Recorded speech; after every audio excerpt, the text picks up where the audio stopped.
नमस्कार। आकाशवाणी जयपुर अजमेर से प्रस्तुत हैं प्रादेशिक समाचार।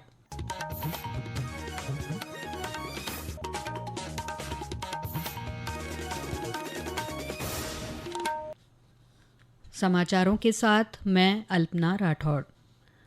अहमदाबाद में हुए एयर इंडिया विमान दुर्घटना में मृतकों की संख्या 254 हो गई है। विमान में कुल 242 लोग सवार थे, जिनमें भारत के 169, ब्रिटेन के 53, पुर्तगाल के 7 और कनाडा का 1 नागरिक था। विमान में चालक दल के 12 सदस्य भी थे। दुर्घटना में भारतीय मूल का केवल एक ब्रिटिश नागरिक ही जीवित बच पाया है। इंडियन मेडिकल एसोसिएशन के गुजरात प्रदेश अध्यक्ष मेहुल शाह ने 4 मेडिकल छात्रों और एक डॉक्टर की पत्नी की मौत की पुष्टि की है। दुर्घटना में भारतीय मूल का केवल एक ब्रिटिश नागरिक ही जीवित बच पाया है। इंडियन मेडिकल एसोसिएशन के गुजरात प्रदेश अध्यक्ष मेहुल शाह ने 4 मेडिकल छात्रों और एक डॉक्टर की पत्नी की मौत की पुष्टि की है। दुर्घटना में आसपास के रिहायशी क्षेत्रों के 8 शवों की पहचान कर ली गई है और शव उनके परिजनों को सौंप दिए गए हैं। डीएनए जांच के लिए मृतकों के रिश्तेदारों के रक्त के नमूने एकत्र किए गए हैं। वर्तमान में सिविल अस्पताल में 31 लोगों का इलाज जारी है। दुर्घटना के कारण का पता लगाने के लिए जांच चल रही है।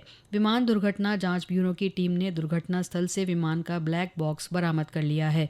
अधिकारियों ने कहा है कि विस्तृत जांच के बाद ही दुर्घटना के कारणों का पता लग पाएगा। राष्ट्रीय अन्वेषण अभिकरण एनआईए ने आज प्रतिबंधित संगठन हिज्ब उत तहरीर एचयूटी से संबंधित आतंकी साजिश के मामले में राजस्थान और मध्य प्रदेश में कई स्थानों पर तलाशी ली गई।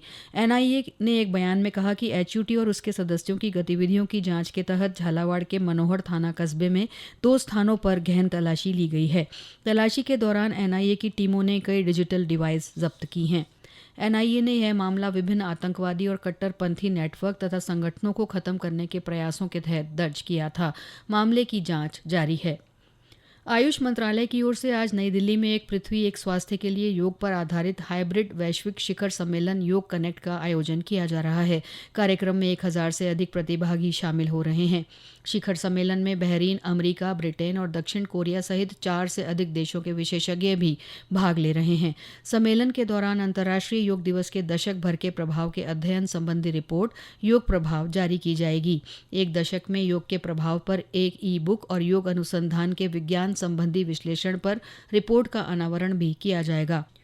इस बीच अंतर्राष्ट्रीय योग दिवस के उपलक्ष्य में प्रदेश में भी कई योगाभ्यास कार्यक्रम आयोजित किए जा रहे हैं और लोगों में योग के प्रति अलख जगाई जा रही है। सवाई माधोपुर में आयोजित किए जा रहे विभिन्न शिविरों में बड़ी संख्या में हर आयु वर्ग के लोग शामिल होकर योग का लाभ ले रहे हैं। 16 जून को राज्य विधानसभा में सामूहिक योगाभ्यास कार्यक्रम आयोजित किया जाएगा। आज विश्व रक्तदाता दिवस है। रक्तदान के माध्यम से लोगों का जीवन बचाने के बारे में जागरूकता बढ़ाने के लिए हर साल 14 जून को ये दिन मनाया जाता है। इस अवसर पर प्रदेश में कई जागरूकता कार्यक्रम आयोजित कर लोगों को रक्तदान के लिए प्रेरित किया जा रहा है। इसके अलावा जगह जगह रक्तदान शिविर लगाए गए हैं। सवाई माधोपुर और पाली में लगाए गए शिविरों में लोग बड़ी संख्या में रक्तदान कर रहे हैं। प्रदेश में कल दोपहर बाद से शुरू हुआ आंधी और हल्की बारिश का दौर आज भी जारी है। सुबह जैसलमेर में तेज बरसात हुई, कई स्थानों पर बादल छाए रहे। मौसम विभाग के अनुसार आज कई क्षेत्रों में दोपहर बाद गरज के साथ हल्की बारिश होने की संभावना है। वहीं उदयपुर संभाग में कहीं कहीं भारी बारिश हो सकती है। राज्य में आंधी बारिश की गतिविधियां आगामी दिनों में जारी रहने तथा 20 जून से बारिश की तीव्रता में बढ़ोतरी होने की प्रबल संभावना है। आंधी बारिश के असर से अगले 48 घंटों में अधिकतम तापमान में 3 से 4 डिग्री गिरावट होने तथा हीट वेव से राहत मिलने की संभावना है। कैलाश मानसरोवर यात्रा करने वाले तीर्थयात्रियों का पहला जत्था कल सिक्किम की राजधानी गंगटोक पहुंचेगा। कैलाश मानसरोवर यात्रा 5 वर्ष के बाद 20 जून से शुरू हो रही है। सिक्किम के मुख्यमंत्री प्रेम सिंह तमांग नाथुला दर्रे से झंडी दिखाकर इस यात्रा को रवाना करेंगे। 35 तीर्थयात्रियों का समूह कुछ सरकारी अधिकारियों के साथ कल गंगटोक पहुंचेगा।